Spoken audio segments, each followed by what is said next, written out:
This is the Relevant Podcast.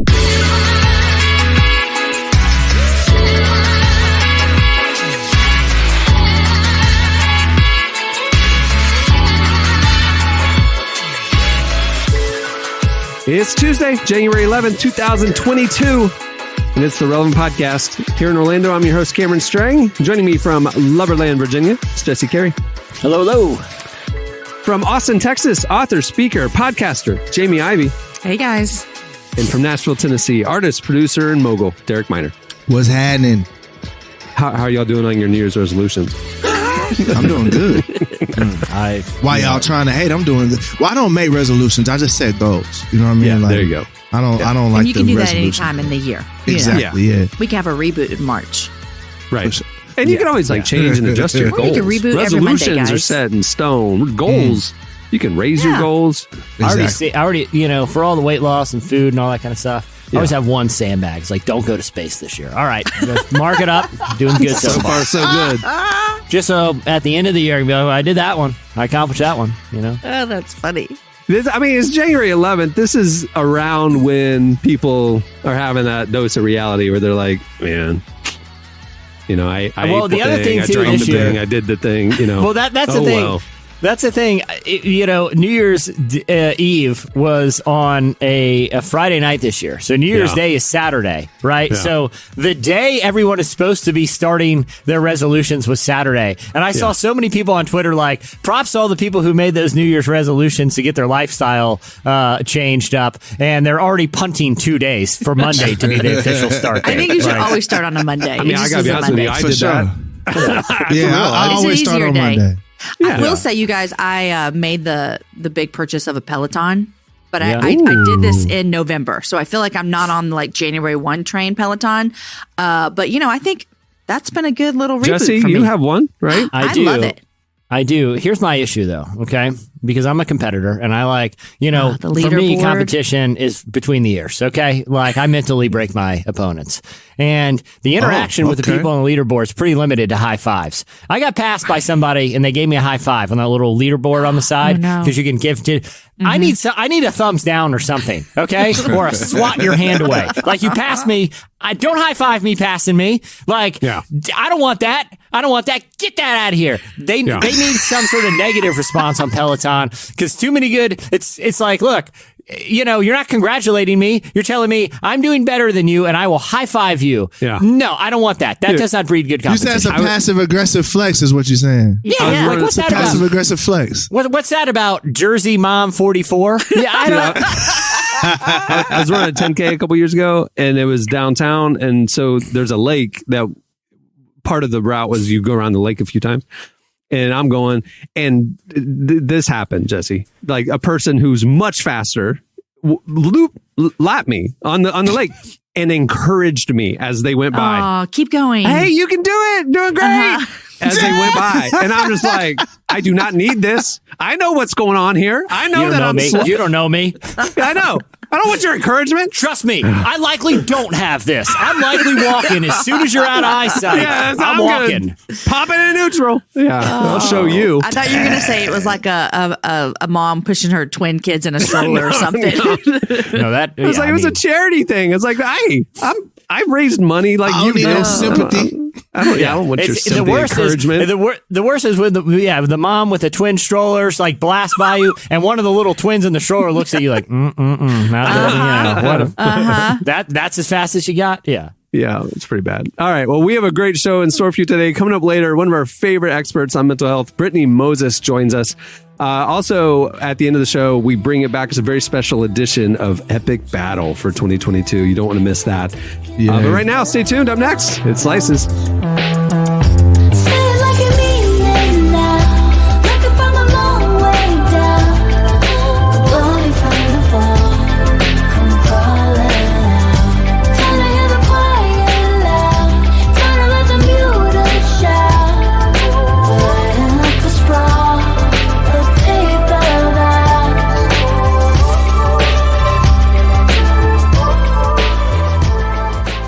You're listening to Mr. Little Jeans. The song is Paper Vows. Okay, it's time for Slices. What do you have, Jesse?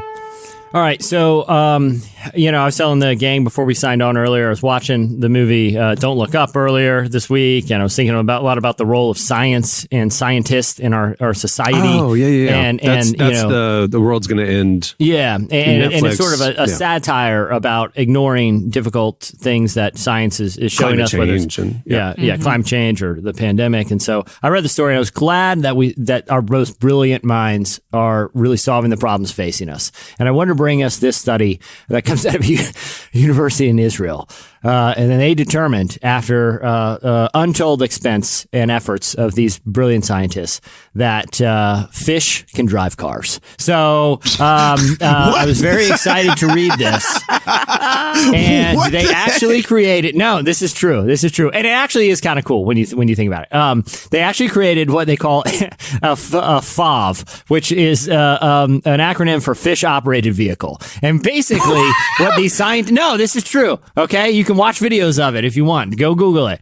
All right. So they created a vehicle that is essentially like a fish tank on wheels with a motor and like sensors all over it. Okay. So there's a goldfish in the aquarium, and like I said, 4 wheels, and they had sensors on the top so they could tell which way the goldfish was swimming in the aquarium, and the way that he would swim or she would swim. They didn't really specify the genders of these goldfish. The way the goldfish would swim, it would turn the FOV. So if the fish was going towards the front of the tank, it would go forward. If to the side, they would turn it, and they would figure out how to adjust the sensors to orient it to the fish's motion. So if the fish started to turn, it would stop. And anyway, so then they created a maze, that they would have to drive this fish-operated vehicle through. And if they were able to navigate this maze, a treat would be dispensed into the aquarium. They could eat it. Well, they got fish trained. These are goldfish, like pet store goldfish.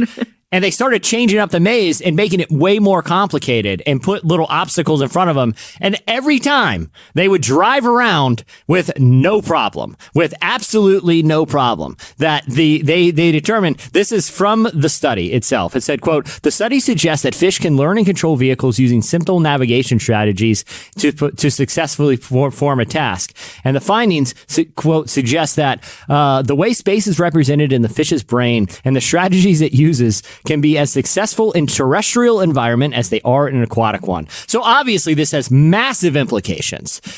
We just don't know what they are yet. So the good news is, I know there's a labor shortage. I know we're going to need all kinds of jobs.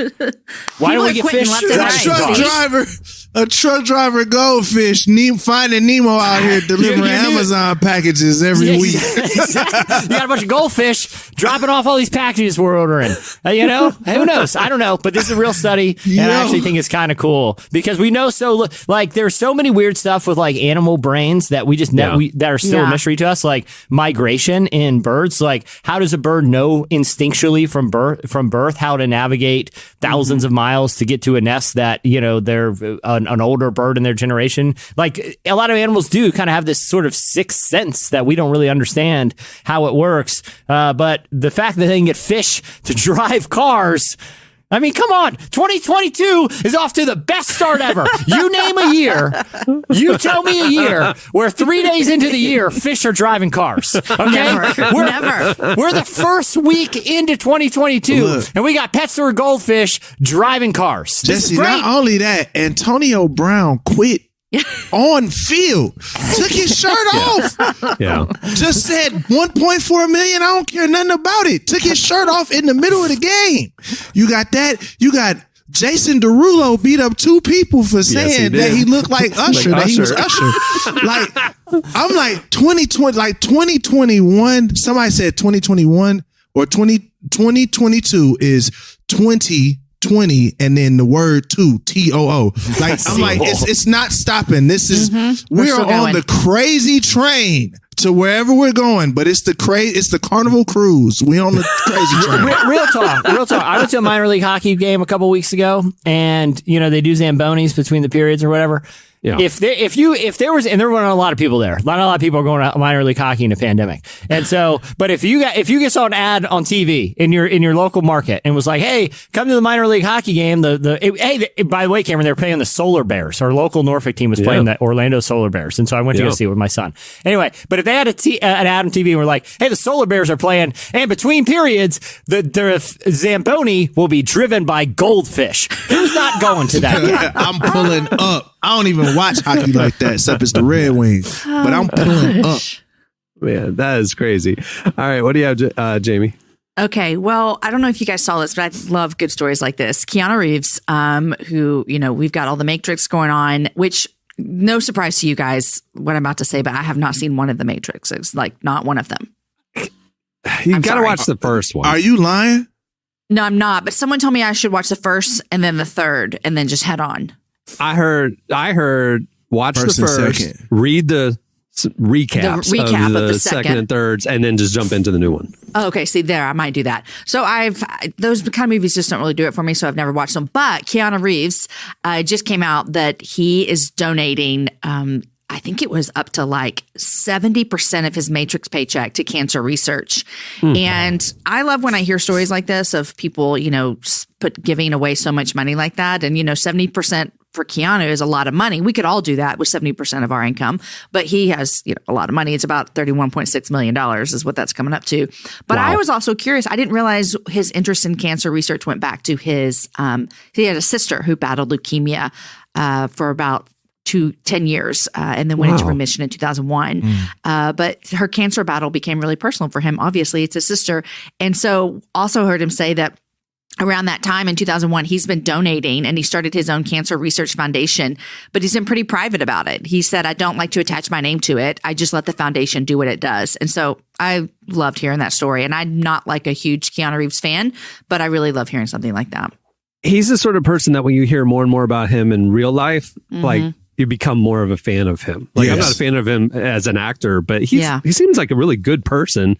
Yeah. And he's doing good things and setting an example. It's really cool. Yeah. Yeah, he's a good human being. And he seems to have like a degree of self-awareness. Like I don't know if you've seen To All the Boys I've Loved Before, the Netflix rom-com. He has a scene in which he portrays Keanu Reeves, and it's Keanu Reeves playing Keanu Reeves. And he makes fun of himself so hard. Like he makes his date go to a restaurant that's like a high-end restaurant where you have to listen to the animal being slaughtered in headphones while you eat the steak. And like the facial expressions he's making in that scene, he's crying while he's eating the steak. Like it's a spiritual experience. It's like, Keanu, you're gold. Don't ever change, man. Don't ever change. Yeah. And Jamie, I'm like you. I'm not a sci-fi person, so I haven't seen the new Matrix. It's just, but I did see the first one when it came out, and it was, and I don't want to watch it again because it was so significant to me at the time, and I'm afraid it won't hold up because things have progressed since then. But I'm telling you, it was a paradigm shifting movie, understanding the spirit realm. It holds up, bro. It does. Camera, it holds up. I watched it. I watched it maybe 2 years ago, and I was like, "This is groundbreaking."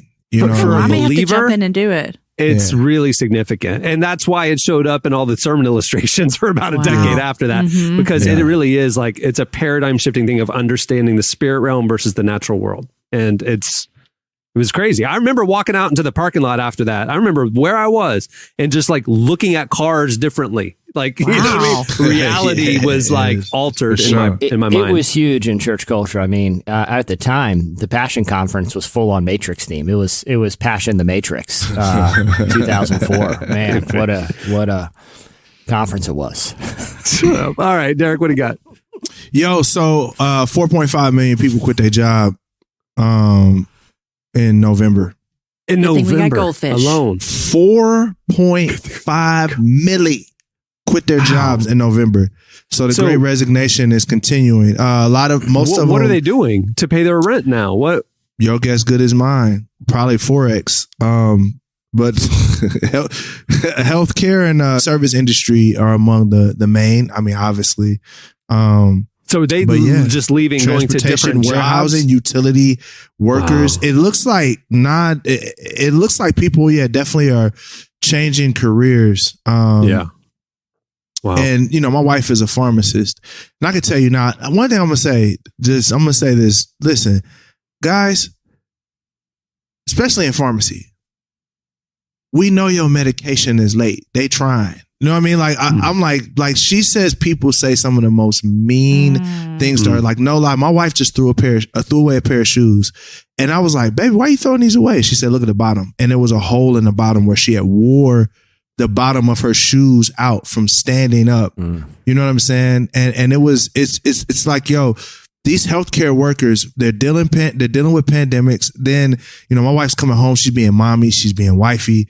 You know what I'm saying? And I think sometimes our capitalistic, need it now, quick service mindset thinks that everybody's supposed to be, giving you your whatever right on time with a smile. But I mean, guys, we're in a pandemic. So it's like, I see why people are quitting. You know what I mean? It's really, really hard.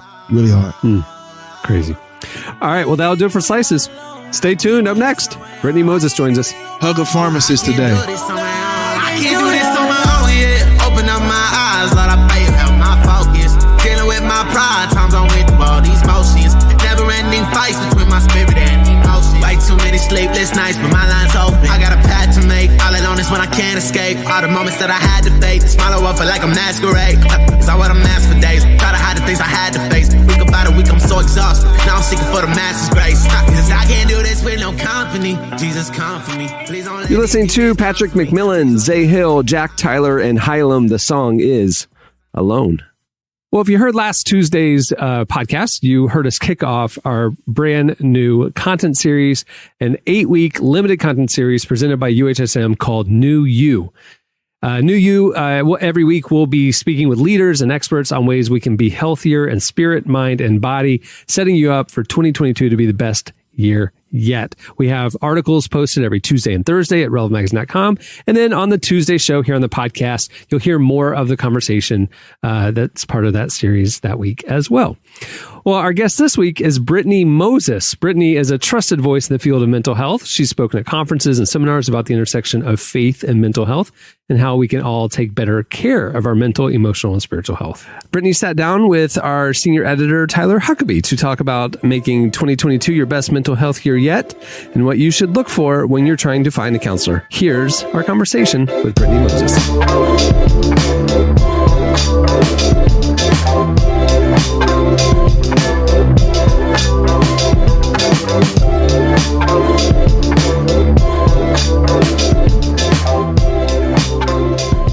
I think that when we talk about mental health, there's still, for a lot of us, still just a lot of unknowns that we don't understand about mental health. When we talk, like, if we have a New Year's resolution about, I want to get in better shape or work out more, we have an idea in our heads of, like, I'll know when I've achieved that when, like, I drop a waist size in the jeans that I'm buying, or when I look a little more like an Instagram model or something, whatever it ends up being.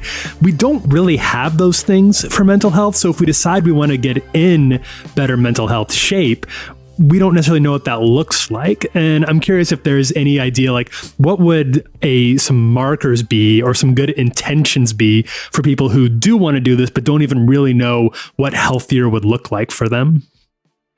Yeah, absolutely. The first thing that comes to mind is what I call kind of this intuitive wisdom, means that you are paying attention to what is working and what is not working.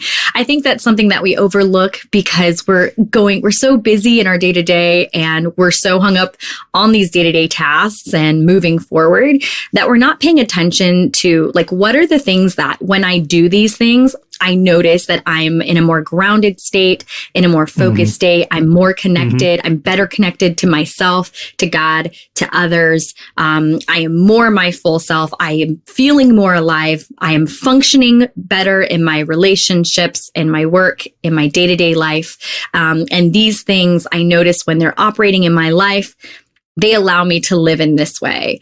And so that's the first thing. Like, if you notice that when you do get up for a morning run every morning, that you notice your mind is clearer for the day when you work out, or you notice that when you are hydrated or eating certain foods and not eating other foods, that you are more energized and clear minded for the day. I think definitely for the new year, having the resolution to have a counselor or therapist in your corner as somebody as a place of support. I think sometimes we wait until we're in crisis to look for these types of resources, but to have them already in place for yourself is a great idea. Building supports around social well-being and making sure to see your friends and family and prioritizing that. Creative expression if you're a creative, fitness, exercise, healthier nutrition. I mean, all of these things help, but I don't like to overwhelm people. So I say just pay attention to those things that are working and try to do more of those things and make it a priority to do more of those things.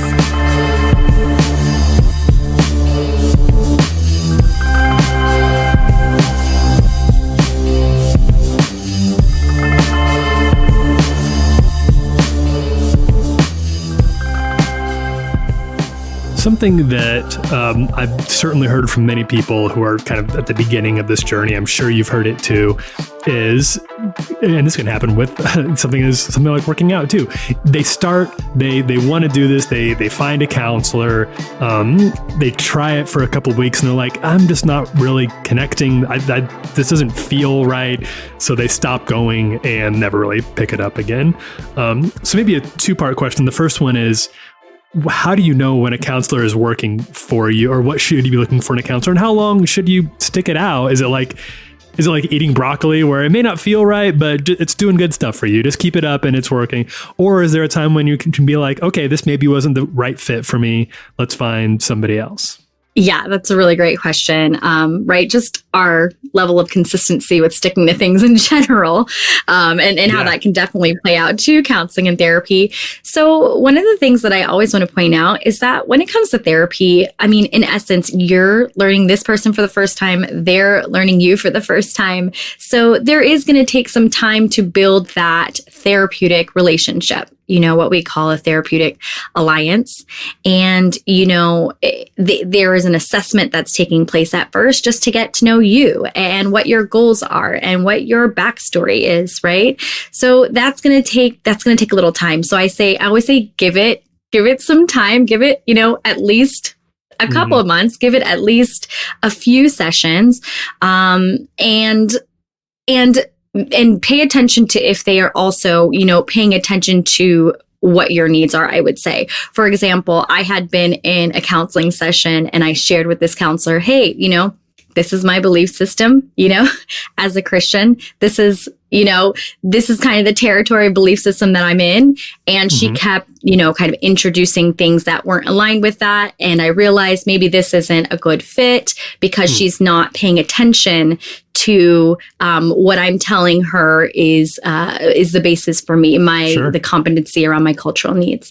So a therapist should be responsive, right, to what you're looking for. But I think something that happens a lot as well is when something's not working, people don't bring it up to their therapist. They might bring it up to a friend and be like, this isn't really working, but they're not sharing with their therapist that they're building the relationship with, like, hey, when this comes up, this makes me feel uncomfortable, or this isn't really clicking with me, so that the therapist can then respond to it and make sure that they're attending to your needs as well. It's a bi-directional relationship. Right. So I would say first, if something's not working, try to communicate it with your therapist or counselor so that they can they're learning you as well, and see how they respond to those needs. If you notice that it's just still not working, there's just still something that's not connecting there, then you have permission. I mean, you have the autonomy to seek someone who is a better fit for you.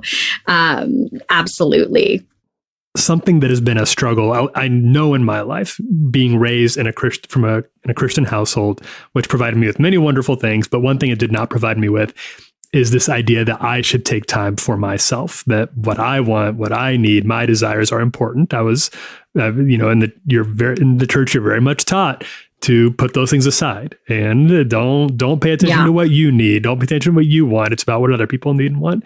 There's obviously some truth to that, but I think that can make people very hesitant to do something for themselves, like seek mental wellness or do things that are good for them, because that feels kind of selfish.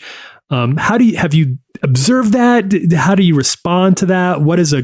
is there a better Christian perspective on that maybe we've missed in some of our Christian conversations around this? I feel you. I'm that way too. I think a lot of us were just so far on that other spectrum, and we just all need to get to this place of balance, realizing that, I mean, we hear it all the time, like you can't pour from an empty cup. When you are grounded mentally, spiritually, and emotionally, you are in a better position to help others.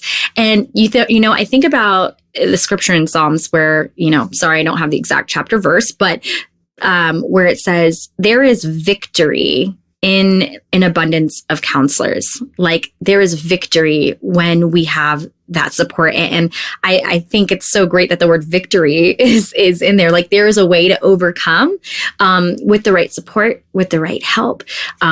Those who refresh others will themselves be refreshed, in all of this language that points to the fact that like we need to be better grounded. We need our support systems, that's God's intention for us. That's God's will for us, so that we don't burn out, right? We had this culture that is just like burning out in the name of sacrifice, people pleasing in the name of love, all of these things with no boundaries. Yeah. And yet Paul says, decide how much you can give. And then give from a generous heart. The decision is the boundary. By deciding how much you can give, that's also deciding what you are unable to give. That's deciding what your capacity is, so that you are grounded yourself. And so I think that there is a very clear biblical case for staying grounded and for having boundaries to be of better help to others. And it's just one that we need to take hold of, because we've just kind of been on this other swing of the pendulum for so long. But I think that our generation is like changing that, and Agreed. Yeah, and then I've seen it swing to the far other side where it's just like this selfishness where it's like, don't care what anybody thinks and do you and cut this person off and cut them out and, and you're just like, well, there's balance here. Like you said, it is still very healthy and biblical to give, to serve, to live as one body where we're all playing a role and we're all a support to one another, but doing so in a way that is mentally, emotionally, and spiritually mature, I think ends up being good for everyone in the long run.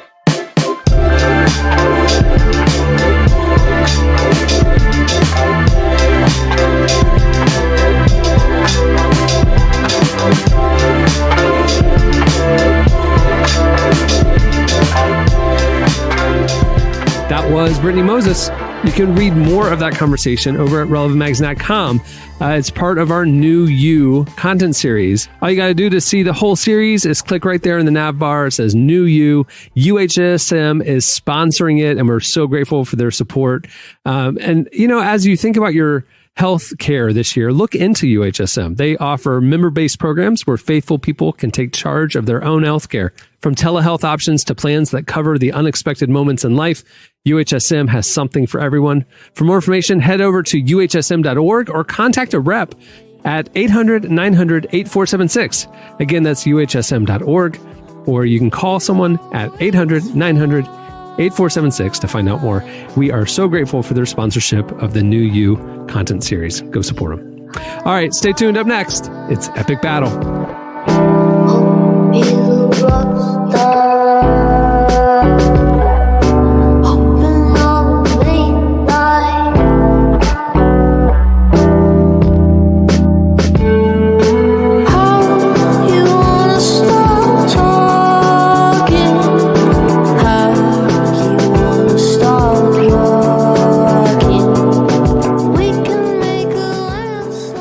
Listening to Sales. The song is Pope is a Rock Star. And for all of you on TikTok, no, the lyric is not Go Little Rock Star. It's Pope is a Rock Star. Stop doing little videos of saying Go Little Rock Star. Okay, it's time for Epic Battle. Special 2022 edition of Epic Battle. So what we're going to do, if you haven't heard Epic Battle, it is basically We're just helping the world. We're helping society. The internet is full of people just debating best of this, that, who should be rookie of the year, who, best superhero, all this dumb stuff, all these nerd debates on Twitter, you know? And so we just thought what we would do with Epic Battle is just put it out there and decide once and for all and finish the arguments and just decide the best in these various scenarios. So what I'm going to do is we have two teams. I'm going to give you two people and a scenario, and you guys can debate and convince. And then Clark, our producer, will be the judge of who made the most convincing argument, and we will decide the winner of that epic battle. All right, so we're going to do two teams. Tyler has stayed on for the game. Tyler, you'll be joining Jamie, and Jesse, you and Derek will be paired up. All right, so we need team names. So Derek and Jesse, what's your team name? Derek, I was thinking, special year and a lot of headlines being made. The FOB Patrol, fish operated vehicles, starting off a little hope here. Anything's possible. Anything's the FOB Patrol. FOV, FOV, fish operated vehicle, FOV Patrol. Patrol, all right. Patrol. So not Paw Patrol. FOV Patrol. FOV Patrol. Paw Patrol. Don't just Tyler. I'm it. sorry. And then Tyler and Jamie, what's your team name? I'll know later. Well, Jamie, I know you and I both we survived our bouts with COVID, but we're a little worse for the wear because of all the symptoms that we had. So I think we're just going to be the side effects. Ooh, the side effects. I like it. Side Okay, effects. side effects. All right, so here's who's battling. Okay, side effects. You have Robert Pattinson's Batman. Okay. And FOV Patrol, you have Tom Cruise on the set of Mission Impossible. Okay. These are your individuals. And the competition that they are, who would win between those two in a Dance Dance Revolution battle? Dance Dance Revolution. Side effects, you're up first. Tell me why Robert Pattinson's Batman would win in a Dance Dance Revolution contest against Tom Cruise on the set of Mission Impossible. Now, this is a movie that has not even been released. Am I right? It hasn't come out yet. Yeah. But but I've seen it. I've seen the trailers. I've been, as you might imagine, I've been watching the production of this movie pretty carefully.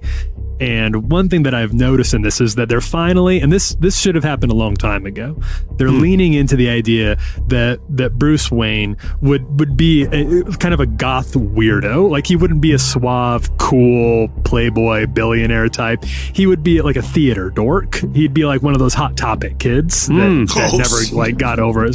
See, I think that's the Bruce Wayne that I really believe is the most accurate depiction. And if there's one thing that a theater kid knows how to do, it's dance. It knows how to cut a rug. And in addition to that, has a lot of video games. Yeah, when I think great dancers, I don't think the drama club. Anyway, Maybe it's musical theater. You have to have a dance that goes along with what you're singing, and so Demon Barber of Fleet Street, Rent, musical stuff. It's not just the dramatic plays. Yeah, West Side Story, that sort of thing. So I think Rob Pattinson would be right at home and dance. Fish to water. Rob Pattinson's Batman here. Yeah, so I think he's got an easy one. Tell me why Tom Cruise on the set of Mission Impossible would win. I mean, look, I read a profile of Robert Pattinson that when it was making some rounds earlier when he was filming this movie, and he was mostly preoccupied with inventing a lasagna handheld snack that he planned on opening up his own Chipotle-style restaurant. I think we talked about that. Is not dance fuel, okay? That is not dance fuel. That no one dances with a belly full of lasagna, okay? You take a nap after a belly full of lasagna. Meanwhile, Tom Cruise is insistent about performing his own stunts. And he's like, I'll jump out of a helicopter onto a movie motorcycle. And the filmmaker's like, Tom, that scene's not even in the movie. You could seriously hurt yourself. They did it just for the fun of it. Tom Cruise is doing stunts that aren't even in the movie, okay? He's like, no one even knows how old Tom Cruise is. He gets somewhere between the age of 50 and 80. 73 years old. That's all we know is between 50 and 80, and that he does these stunts that aren't even in the movie for no discernible reason. You're telling me he would dedicate himself to win a dance-off against a pasta maker? All right, so what's your... I need a rebuttal. Of side effects. I can rebuttal, and I'll just say this: that Robert Pattinson in the Batman. I've only seen the trailers, and you guys know I'm not much of a superhero person, but I have seen Robert in Twilight, and so I understand this is not the same movie, but it is the same guy. And the way he had to dance around those werewolves and kind of running after to get Bella, it was a lot of movement was happening when he was playing a vampire. Again, I know he's playing Batman here, but he's got to pull some of that past experience in, and I think that's going to help him. All right, and the final rebuttal from Fox. All right, look, all I'm gonna say is I'm just gonna send you a couple things. We have Risky Business, we have Tropic Thunder, and we have in Risky Business we have a young Tom Cruise who's eating a TV dinner, drinking liquor in his drawers, dancing away a storm. Then with Tropic Thunder, we have him dressed as Les Gorman in a fat suit, dancing the Flow Riders Low. Like, I'm just saying, I ain't never seen Robert Pattinson do no dances. You feel what I'm saying? I've only seen Tom Cruise. We talking about reality. Y'all talking about what's in y'all head. I'm talking about what I've seen. Tom Cruise was throwing down in his draws. So what I'm saying is Tom Cruise. Yeah, it's easy. All right. Easy Judge, who wins this round of Epic Battle? Robert Pattinson was on the forefront at first, and then Risky Business took it for me. Thank you, Derek. There you go. All right, so that is settled. All right, we're going to do one more round. Here it is. Okay. Side effects, you have Martin Scorsese. Sure. Oh, Martin gosh, Scorsese. I already know. Paw Patrol, you have the fully liberated Britney Spears. Fully liberated I thought Britney you were going to Spears. say Marvel movies. Wow. Who would win in a friendly game of hide and seek between Martin Scorsese and a fully liberated Britney Spears? Side effect, or I'm sorry, Paw Patrol, you're up first. Tell me why Go ahead. fully liberated Britney Spears would win in a friendly game of hide and seek versus Martin Scorsese. Dancing through a minefield on this one. I'm clean up on this one, bro. Yeah. Hide and seek. I mean, Friendly game of hide and seek. Yeah. It's written here. Yeah. Yeah, exactly. I don't know. I'm more curious of how they got into this situation, to be honest with you. Like, here's the thing. Like, Britney Spears has shown that she's pretty good at pretty much everything she attempts, right? Like, obviously, she was a revolutionary pop artist, one of the most important of her generation. She was great when she was a judge on those talent shows.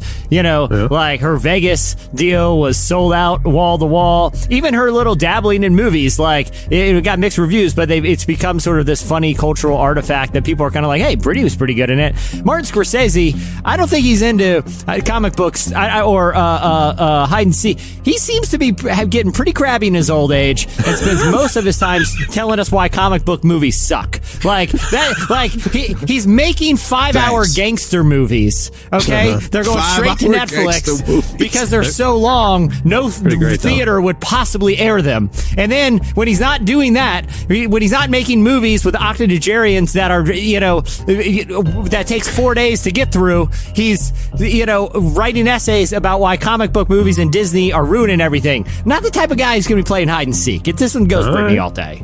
All right. Okay, so side effects. What's your case for why Martin Scorsese would be great in a friendly game of hide and seek? It's just a matter of what you're best at, because Britney Spears has spent her entire life in front of the camera. She's not a hider. She is always out in front of the camera. She's very good at drawing attention to herself. That's her skill set. It's an important skill to have for her profession. It's gonna serve her terribly here. Martin Scorsese, he has spent his entire life behind the camera. His goal is he spent his entire career not being seen, trying to disappear behind the camera. This is just a matter. He's got at this point coming up on 80 years of practice of hiding in the public eye, mind you. Wow. Whereas Britney, she's only 38, 39 years old, and she spent her entire life out in the spotlight, like literally not hiding. I don't think she'd know how to do it. Yeah, she wouldn't even know how to stay hidden. Yeah. Is what you're saying. Yeah, it's not her thing. She wouldn't. Why would she need? This isn't a knock on Britney. I don't send the free Britney hate. I don't want any smoke on this. I think this is just honest facts. She doesn't hide. She's not a hider. All right, quick rebuttal. You don't want no smoke. You know what I'm saying? I get it. But at the same time, check this out. I'm gonna take your same situation. I'm gonna flip it around on your head. First of all, Martin Scorsese, you right. Martin Scorsese, 80 years old. Britney Spears is 41 years old. How the heck an 80-year-old gonna hide? He got a bad back. Knees hurting. You know what I'm saying? Turf toe. You know what I'm saying? He's hiding. He's not doing handstands. You smack his glasses. You smack his glasses off. He can't see. He don't even know if he hiding them. Where you gonna hide at? Down behind the sofa. It's not like he's trying to do he's not the guy from Mission Impossible. Let me ask you a question. How many of y'all grandparents be crouching behind the sofa? Thank you, Derek. Let me ask you a question. When the last time you done seen Paw hiding under the kitchen table? You let me know. If your Paw is out here hiding under the kitchen table somewhere, then I say that we lost. But look, when you 40, your knees still got a little bit of little wiggle room. So I feel like Brittney, she got a little speed. She can run, get some distance, find a good hiding spot. Your boy Martin Scorsese gonna need, you know what I'm saying? I mean, I ain't trying to hate on your mans. I am gonna hate on him because he hate on Marvel movies, but he need one of them buggies like when you in Kroger, that automatic buggies. You know what I'm saying? Like he ain't gonna be able to hide in that. And Martin Scorsese probably has a certain aroma about him. You walk into the room, he's in that room or not. That old man smell. Well, not only that, you don't even need to look for him. I don't know if you guys have watched a Martin Scorsese movie. About 40% of the dialogue is just an old grumpy guy shouting profanity. That's most of the dialogue in his films. So imagine if he stubbed his toe on the side of the table. We're gonna be like, and then you gonna know exactly where he at because he just cussed out the table. All right, side effects. Final point. That's Final point is this, and I'm gonna stick with my teammate here, and I'm gonna keep reminding us that we love Brittney, and we're so glad that she's free. Brittney does not want to go back to hiding, so Brittney finally got her freedom. Brittney is not gonna want to play hide and seek. Right. Brittney's like, I'm gonna. If they started a game, she started having PTSD. 3 seconds, she out. So she does not want to hide. That's Martin, right, again, he's used to hiding. He's not in front of the camera, so we're gonna let Brittney come out. She can't play hide and go seek. It's like the kid that just wants to come out. They can't hide too long. I like it. Brittney just got free, and you guys are trying to put her back. That's exactly right. If it's Squid Game style, though, she gonna figure it out. You know what I'm saying? It's just a fun game of hide and seek in the backyard with the cousins. Fun game of hide and seek with assassins on the roof. Yeah, it's a fun game of hide and seek. So who's more equipped for that? The person who makes fun pop music that was mostly listened to by children, or a man whose one of his famous scene is Joe Pesci freaking out and putting a guy's head in a vice grip? You tell me which one's down for a little fun game here, okay? All right, Judge Clark, who wins this epic battle? Brittney takes it for me, man. Brittney takes it. All right. Clark, Let's get that's it. Ridiculous. Let's get We're it. gonna put Brittney back in hiding. Unbelievable. Let's get Y'all it. need to come for Clark. Fine. right. We were the ones who were supporting Brittney the entire time, saying we didn't want her. We're proud of her. We're glad she's free now. But that's us. That's me and Jamie. That's not everybody. That's just what me and Jamie are all about. All right. Well, that'll do it for the debut 2022 edition of Epic Battle. Well, before we wrap it up, I'm going to thank Brittney Moses for joining us today. Make sure to go check out our full conversation with her over at relevantmagazine.com. Just click on the new You series. It's right there in the nav bar. It's presented by UHSM. Make sure to check out uhsm.org if you're thinking about healthcare this year. Also, while you're at the site, make sure to check out our winter digital issue of Relevant. You've heard me talk about it, and I've told you all the huge A-list celebrities that are in it. I mean, I don't need to tell you again. Huge A-list celebrities, the biggest of the big. But there's also think pieces, substance, depth. Not that they don't have depth. We'd like to find depth in every conversation, but substantive ideas. We have features on deconstruction, how churches are tackling medical debt. There was some really eye-opening stuff. Go check it out. The Winter Issue of Relevant. It's available now for free. Just click on the magazine tab there at relevantmagazine.com. Also at the site, make sure to not miss our daily devotional series, Deeper Walk, presented by Lumo. There's a morning devotional email you can get each weekday morning, or you can just check out the latest entry in our faith section there at the website. That's awesome. It's a great way to start your day. Quick devotional, quick scripture engagement, and the whole series, Deeper Walk, is presented by Lumo. Hey, if you like the show, tell people. Leave a review. I don't know if you listen on Apple or Spotify, wherever you hear us. Go rate the show, leave a review if you like us. If you don't like us, you probably aren't listening at this point in the show. So I'm not too worried about it. But, if you don't like us, keep it to yourself. But if you like it, if you like the show, help us spread the word. Leave a review. That'd be nice. Thanks. Also, if you are a fan, we have podcast fan stuff over at relevantstore.com. We're updating the store every Friday with new merch, apparel, our back issues of Relevant, our old books, our print edition is there. But also there's Relevant podcast stuff, mugs, sweatshirts. Maybe you want to have a pillow with Jesse's face on it. I think we took that down, actually. It was a little creepy. But there's podcast fan stuff. Go check it out. relevantstore.com. We got some good deals going on right now, including free shipping. And on that note, we'll wrap it up. I'm Cameron Strang. I'm Jesse Gary. I'm Jamie Ivey. I'm Derek Miner. We will see you on Friday. Have a great week, everyone.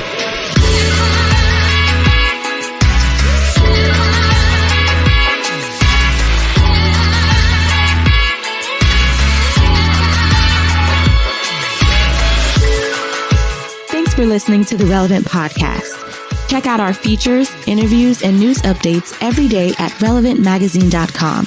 And make sure to follow Relevant on Facebook, Twitter, and Instagram for the latest. For more great podcasts, browse the shows on the Relevant Podcast Network, which you can find at our site. And while you're there, don't miss the all-new era of Relevant Magazine. A new issue releases every other month at relevantmagazine.com.